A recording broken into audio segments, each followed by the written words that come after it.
Welcome to Stick at Night. I'm your freeholder, Anthony L. Romano, representing the cities of Hoboken and Jersey City. Today we have with us Kirsten Corley, Development Associate with the Covenant House. Welcome, Kirsten. Thank you very much for having me. I'm really excited to be here today. Thanks, Kirsten. Tell us about you. Where are you located first? Okay, yes. So we are located in Newark. So we're throughout the entire state, but my desk is in Newark. But we serve areas like Jersey City, Atlantic City, Camden, Asbury Park, and many other places throughout the state. Okay, now for our audience, you say you serve these communities. What exactly is your population? So yeah, we're 18 to 21 homeless youth. Yeah. Well, that's, and obviously for those of us here, especially in this county, especially in Hoboken and Jersey City, the homeless population is very large. Yeah. And usually we see them as adults, and you target 18. Yeah, so we do, that's our goal, is to target 18 to 21-year-olds so they don't become a part of the homeless adult population. Of the 9,000 homeless youth we'll see throughout the state of New Jersey, we'll see 2,000 come through the doors of Covenant House, New Jersey, through either of our crisis centers located in Atlantic City or Newark. And what do you do in Hudson County? So I live in Hoboken, so that's my involvement here, this is home for me. And we have our outreach team looks in Jersey City specifically to try and find the homeless population there.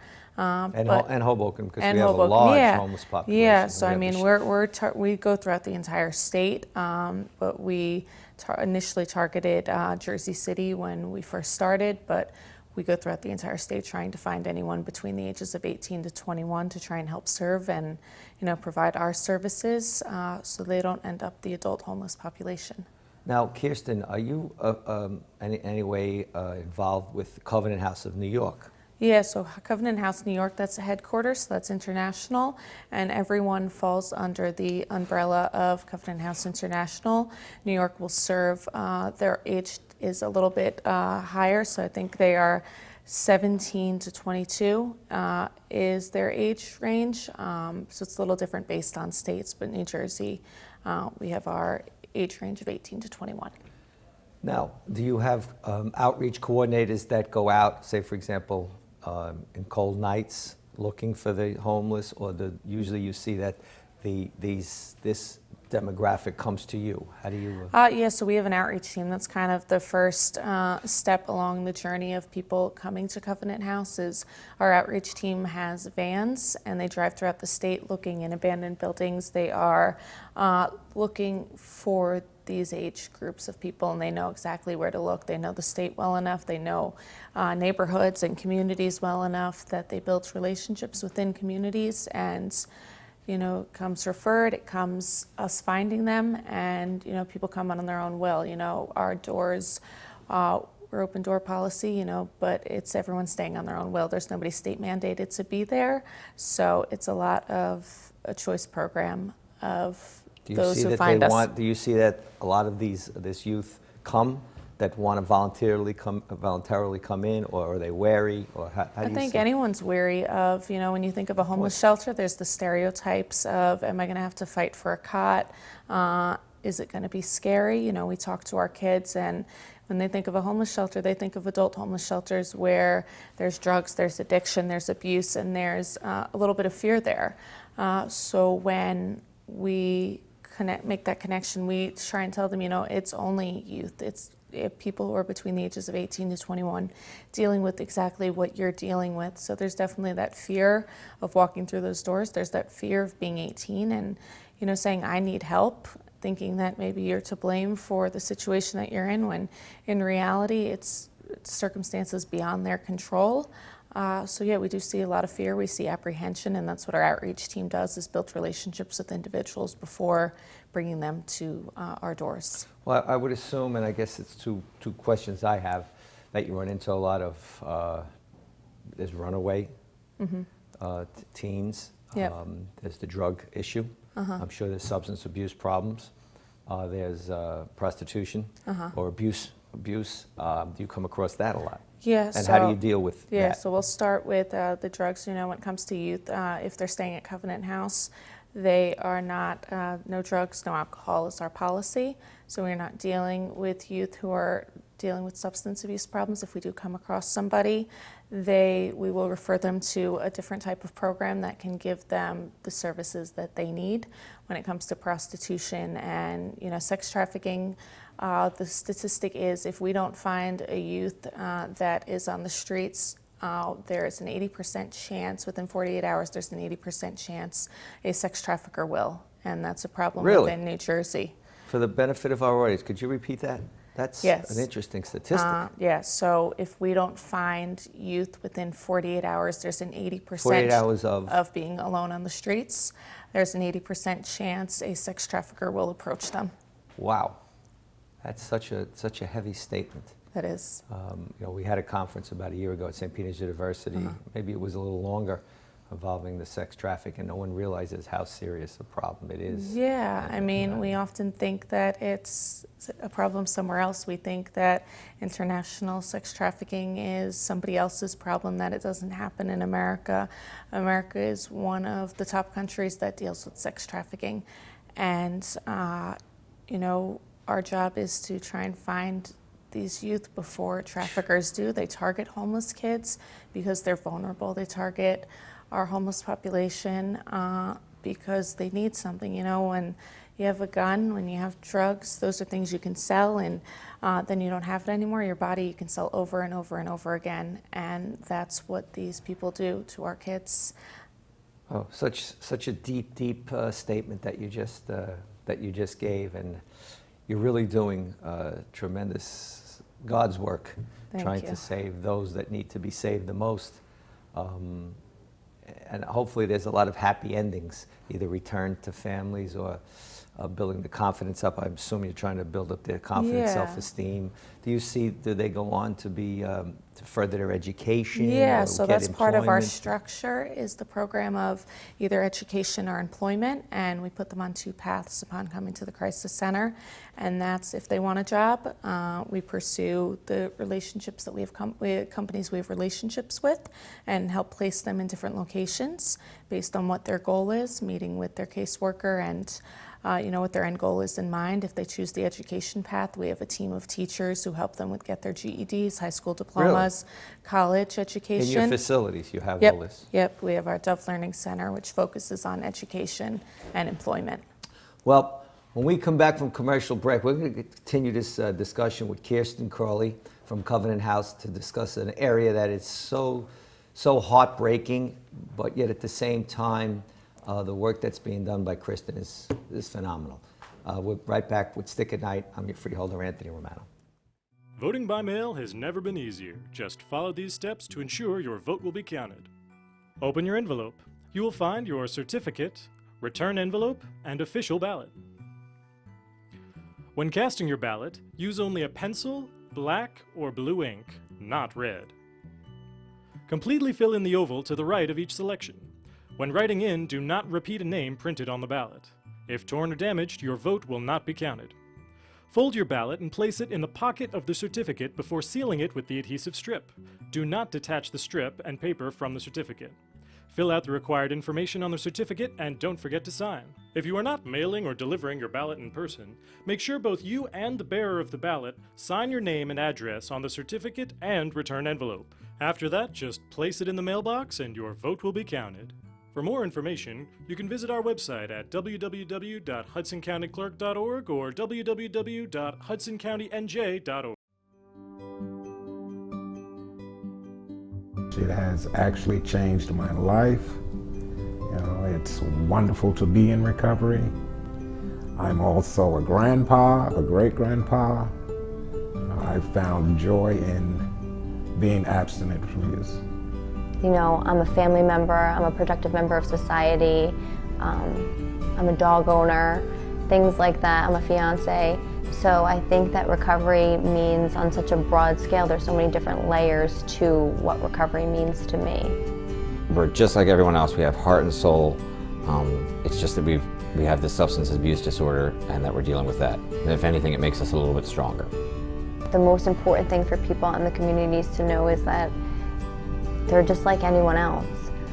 And that they don't necessarily want to be doing the things that they're doing, and it's a chronic illness and it's a chronic disease that needs to be addressed as so.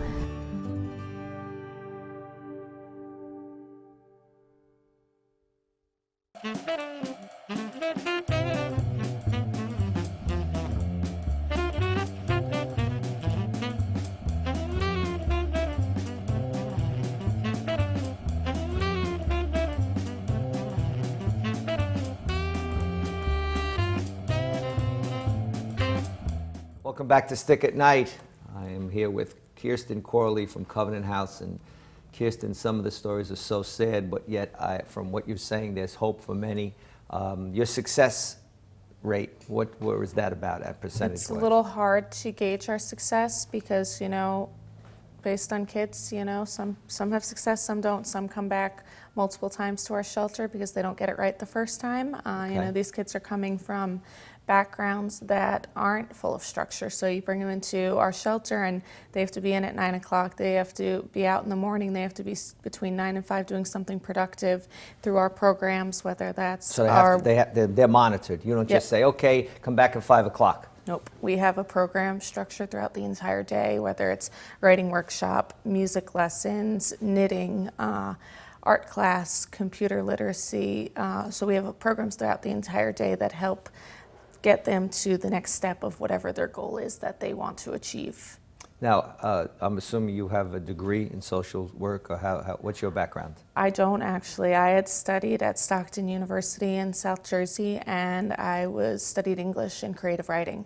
So I had gone to New York, and I worked there for about 5 years writing and editing. And while I was Covenant House? No, for just a website, and I was volunteering with Covenant House. So I was volunteering and on the associate board with Covenant House, and it was something that I'd always kept in the back of my mind. You know, your passion can turn into a career if you're lucky, and that's what happened for me. So I got an offer when I was living in Brooklyn to come back to Jersey and run a young professional board throughout the state of New Jersey. So that's what I'm doing here. So are you a volunteer? No. No, I get paid, yeah. A question I have for you is, you know, years ago, maybe it was before you, obviously, there was a whole controversy with Covenant House in New York. It started off with a big bang with corporations. I remember when I was in college, and Lee Iacocca and all involved, and then there was somehow a priest and something, I don't know if it was financial, whatever else had happened. Has that controversy been eliminated? Has everything been straightened out? Is there now an oversight watching this? I mean, you know, you never forget history, and it isn't our job to pretend that didn't happen, but it is our job to continue to do the good work that Father Richter was the priest that had gotten really led the program of Covenant House, and we take that mission. It, correct? Yep, we take the mission and we take the mission statement of serving our kids with absolute love and respect, and we steer forward with that in mind. While it was initially a religious-based organization, we steer away from that because we do see a lot of people from different communities and areas who need our services. So if I may tell our audience out there, K. Corley at covenanthouse.org is Kirsten's email. And I think that for those of you who see something in the street in our audience and want to report it, K. Corley at covenanthouse.org. For those of you who have been listening, it is just such a heartbreaking story about the number of homeless youth that are out there. And yet the work that Kirsten and Covenant House does is just phenomenal. Thank you. And you know, you're to be applauded for that. Thank you. It's not work we do alone. You know, as an organization, we are 86% privately funded. So what that means is individuals like yourself and others believe in our work. They believe in our mission. They believe in the success stories of our kids. And you know, answering your question further about the success rate, while it's difficult to monitor, we do see a lot of success, and it's individuals that stay involved and want to believe in our work. So the youth come back and, you know, participate in our fundraising events and, you know, share the work that Covenant House does. Kirsten, you said 86% private funding. Yes. You get no government funding. You get a little bit, about grants. 10% Now, of. where do you apply? Do you apply state, for example, Hudson County? Do you apply for any grants at Hudson County? Yeah, so we have about 3 people who work in our grants department, so they handle any grants that throughout the state that would fit the mold of things that we can apply to. Well, because I know we at the county level with our social services and with our homeless task force, we deal with nonprofits. Yeah. And I'm hoping that, you know, Randy Moore is excellent. She does a lot of our homeless task force. And did you ever get to know Randy? That's not my area specifically, so you know I'd have to ask our grant team if they know her, and her, correct? Yes. Yes, I would have to ask our grant team if they know Randy, and I can get back to you on that. Yeah, because she's a wonderful resource. Yes. And you know, hopefully, with what you're doing, you need all your help that you can get. We have our warming center, as you know, in Kearney. Yeah. For the adults, but you target a segment of the population that sometimes can be overlooked. Yes. You know, I mean, yeah, absolutely. You don't think that there are homeless kids. No, but because, and when you see, for example, at the shelter in Hoboken, our shelter, you don't see many young people there. I mean, when, again, on the outside, you know, waiting online. So it's interesting, where are those young homeless going? And as you said, maybe they fear going into the quote-unquote typical homeless shelter. Yeah. A lot of them couch surf, a lot of them stay in abandoned buildings, a lot of them sleep on the streets. So there is that fear, even though it's a service, there's the fear of being that young and going to a shelter when everyone has those stereotypes of what a shelter is so like. So it takes a while for you when you first engage with them to convince them to come, or you find that they're receptive right away, or no? No. Wow. I mean, it's our outreach team building relationships like anything, you know. You don't do anything unless you build a relationship with an individual first. So our kids are the same way, you know. So it's our team providing food, it's our team providing clothes, it's saying, what do you need? On site. Yep, yeah, so it's going to find wherever these individuals are in the streets, you know, we have a van full of supplies, and it's starting to build a relationship and then bringing them in. Well, we've been fortunate. It was a very mild winter, very mild. This Yeah. is probably one of the mildest winters in history as compared to 2 years ago. It was very cold. Yeah. And I know we, with the warming center, you know, we were filled to capacity. What exactly do you go out with the outreach team? No, that's not your job. No. So my role a little bit is, you know, bringing up the weather. We do these things called sleepouts, and what Sleepout is a night where we sleep outside. Individuals who volunteer sleep outside with a box and a sleeping bag to raise money and awareness for homeless and trafficked youth. So yeah, we're doing it next Friday for our Young Professional edition. If we come back from the commercial, you have to get a little more detail about that. So what'd you call it? The Sleepout. Sleep out. So you yourself sleep outside in a box. Yeah. This will be my 6th year. Well, I've done it in New York. I've done it in Newark. Next week I'm doing it in Newark. And how do you determine the locations? It's all outside our shelter, so we have a secured, Okay. So we have a secured parking lot. We do a program. You get to have dinner with our kids, and you hear people speak about the work that we do at Covenant House. Wow. When we come back from our break here, we're going to continue our discussion with Kirsten and the interesting work that she does, and we're very grateful that we have people like Kirsten and organizations like Covenant House. I'm your freeholder, Anthony Romano, and we'll be back after the break. To all the residents of Hudson County, please listen up. We need you. You know those times when you need to see the doctor, but you just can't get to the doctor? So where do you go? Go to the App Store, download the Telemed app from RWJ Barnabas Health, and you see the doctor right away. From any mobile device, whenever you want, wherever you are. Quality care, no appointment necessary. The doctor is online when you download the Telemed app. Don't you feel better already? RWJ Barnabas Health. Let's be healthy together. Hudson TMA reminds you that a bicycle is considered a vehicle. When you ride a bike, you must obey the rules of the road. Ride single file in the same direction as traffic. Obey traffic signs and signals. Signal your turns and look behind you before you turn. And always stay alert. Most women who give birth recover without problems, but any woman can have complications after the birth of a baby. Learn the post-birth warning signs, such as fever, headache, chest pain, shortness of breath, increased bleeding, or thoughts of hurting yourself or someone else. Knowing these can save your life or the life of someone that you love. Trust your instincts. If you feel something is wrong, call and get evaluated by your healthcare provider. If your symptoms get worse or you do not hear back from your physician, call 911 or go to the nearest emergency room. RWJ Barnabas Health. Let's be healthy together.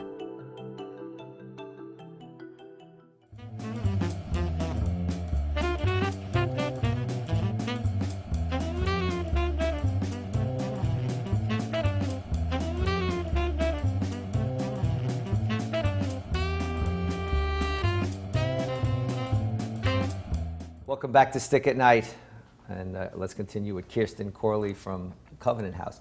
Kirsten, do you go out to different corporations to speak? Is that one of your roles also? Yeah, so we definitely build corporate relationships. We have Audible is one of the people, but a lot of it is peer-to-peer fundraising, so it's me going out and meeting people one-on-one and trying to get them involved, and if they have a company that might be interested, then we pursue it that way. I lead our board of young professionals, so we have about 55 young professionals throughout the state, about 25 in Hoboken. So we have a large representative between Hoboken and Jersey City. We're pretty large represented on our board, and our biggest event, like I said, is our Sleepout. Wow. I want to continue with the Sleepout, but I just want to throw that out there. Party with a Purpose. Yes. I don't know if you heard Scott DeLay. They raise money, and I'm hoping that maybe you can get on there. Give list. So my brother's fiance is on one of their leaders when it comes to event planning and all the great work that they do. So we've been in conversation with them, and I've been to a lot of their fundraiser. Yeah. It was my birthday last week, so I wasn't able to support Kelly in doing that, but I went to the one last year, and they do a lot of great work in the area. Yeah, the race. The race. I've done that before. Yes. And but it's interesting what you're saying about the Sleepout. So yes. For those of you out there in the audience, just explain what you do. Yeah, so Sleepout is a night where we raise both money and awareness for homeless and trafficked youth, and what you do is with a box and a sleeping bag, you come to our shelter, you meet some of our kids, you listen to our program, listen to speakers, have dinner, and then at around 11 p.m. outside our parking lot, which is based in Newark, we sleep outside with a box and a sleeping bag for the night. Wow. Yes. Do you ever have that in Hoboken or Jersey City? We haven't yet. I moved to Hoboken in hopes of, getting the community more engaged, and, that could be a conversation. We do a lot of community Sleepout editions, so it's something I would love to see happen, and, why I moved here, because I see the potential of, all the greatness that is in Hoboken, and I felt it immediately upon move. I just moved here recently, so I'm a little bit new. From where? I was originally in Jersey City, and then I moved from Brooklyn, but my parents are in Central Jersey. Oh, so you're from Jersey City? I'm originally from I'm from Monmouth County, so Freehold. Okay. Yes. So you're going to engage more in Hoboken and Jersey City. Yeah, I think it's important that a lot of the organizations get to meet you and know you. Yeah. Because there is so many people that want to help the homeless. And I know in Hoboken we were trying to get away from, I know the city government, from just giving money to the homeless on the street. That's where they put those homeless meters in. Because no one knows what they're going to do with that money unless it's structured. And Jackie Cherubini does a great job with our homeless shelter. Do you know Jackie? I had gotten to meet a few people in their office, which we have was the really gala nice. every year. December. I support a big supporter of Jackie in the Hoboken homeless shelter. Yeah. So I'd gotten to meet a few people in the mayor's office, and we had really interesting conversations about what's been going on in Hoboken. Well, what's happening too is they've outgrown that location in reality. And that's the tough part, because people are coming from all over to engage in dinner, and it's just too small. But Jackie does, and her staff do a phenomenal job. Erica Seitzman, and I know, for example, Bayonne Community Bank. I don't know if you have a connection there, but you should definitely. Tom Coughlin and Christine Bridgegal, they do a tremendous job with the homeless too. I mean, there's so many organizations that get involved, and you should address the Hudson County Chamber of Commerce. Yes, absolutely. Of which I'm a member, and they meet once a month on Fridays at the W in the morning, and I think that it's important that you make those inroads, because I never knew Covenant House was back in the area. I always think of Covenant House as being New York based. You know, New Jersey has the most sites out of any state. While we are international, we're in 31 different cities in 6 different countries. Really? New Jersey has the most sites. Really, you're in different countries. Yep, yeah, I had the opportunity to go to Guatemala a few years ago, which was an eye-opening experience because serving homeless and trafficked youth internationally is very different. It's very similar, but there are differences. What do you do if you, I'm hoping that the answer is that you've come across and were able to work with law enforcement when you come across these sex traffickers. Have you ever had any situation where you actually clashed or found out? So I know New York, I know a lot of I'm not too sure. I mean, I know we have relationships with law enforcement within New Jersey. The answer is yes. Myself directly would not work with them, and I know when it comes to identifying sex traffickers, I've heard a story in New York where one of our directors over there has very close relationships with the law enforcement there, and they were able to crack down on certain individuals. To me, one of the worst forms of human life are drug traffickers. Yeah. I mean, to take advantage of those that, you know, that are in dire need. Yeah, drug trafficking and sex trafficking, all of it is no good. No, and again, what your work is doing is actually, you know, helping to combat that, because we don't really, we take it around here, we don't realize how much of it is around, as you said. You know, I learned so much when we had the seminar at St. Peter's University. I was amazed. One woman that was there had been held for over 12 years and was hooked on heroin, and then she finally rescued her, and she's turned her life around, and it was an amazing story. Yeah, you know. And do you come across that? Do you bring people back from years later to be? Yeah, I mean, a lot of it is, it isn't so much that, you know, they're trafficked and then they get addicted to drugs and that's how they stay in it. You know, when a youth comes from an abusive relationship, they build relationships with these individuals who don't have their best interest at heart. So, you know, when someone's trafficked, they think that person loves them. They think that that is a real relationship when they're being used, they're being abused. So we do see, we do see people come in. I mean, the statistic is 10% of our 2,000 youth will be trafficked. So we see trafficking directly. When it comes to, you know, healing and getting the youth over the PTSD that they've experienced, we have staff, we have therapists on staff who help them overcome things like that. And, you know, sometimes people who do endure sex trafficking don't want to go back to that and don't come back to Covenant House ever again once they get over that part of their life. Okay, well, I'll tell you, one other question I have for you before we break is do you feel a lot of the homeless, are they from families outside the states, Midwest, or are they from right here? Do they live around here? Yeah, I mean, it's, you know, you're asking about the families that homeless youth come from. Right. Yeah, so we see about 50% come from the foster care system. A lot of the families are just abusive families and the kids want to run away from it. You know, when it's safer to be on the streets than it is to be in your own house, then you have a home problem. So it isn't, we see there's families here that are here dealing with some of the issues. Wow. Well, for Stick at Night, I'm your freeholder, Anthony Romano.